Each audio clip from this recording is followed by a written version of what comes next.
Tonight, a California DACA recipient is on the brink of deportation after a wrong turn at the border. For Erick Hernandez, a rideshare driver, an accidental crossing into Mexico from San Diego cost him his freedom, according to his attorney. His attorney says he picked up a fare that was headed to a neighborhood right by the border.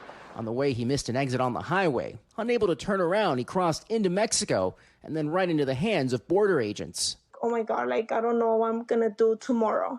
His pregnant wife and mother of 3 children fearful over his possible deportation to El Salvador. I'm just worried. I'm just worried that if he gets deported, I'm gonna manage everything by myself. He's currently being detained at this detention center in San Diego, according to his attorney. His attorney says despite the 34-year-old's pleas to border officials that he's legally allowed to work in the U.S. under DACA, they would not let him go unless he bribed them. One of the officials told him, well, if you pay us $800, we'll forgive everything and we'll let you into the United States with no problem. Homeland Security Assistant Secretary Tricia McLaughlin declined to comment on the alleged bribe directly, but in a statement to NBC News writing, CBP takes all allegations of misconduct seriously, investigates thoroughly, and holds employees accountable when policies are violated, and adding any illegal alien who is a DACA recipient may be subject to arrest and deportation. According to his attorney, Hernandez came to the U.S. from El Salvador 20 years ago when he was 14, able to legally work and study in the country under the Deferred Action for Childhood Arrivals program, or DACA. DACA recipients need prior approval to leave the U.S., which Hernandez did not have at the time of the accidental crossing, according to his attorney. In a December interview with Meet the Press moderator Kristen Welker, then President-elect Trump saying he would work on a plan for those with DACA. What about dreamers, sir? Dreamers who were brought to this country illegally as children. You said once back in 2017 they, quote, shouldn't be very worried about being deported. Should they be worried now?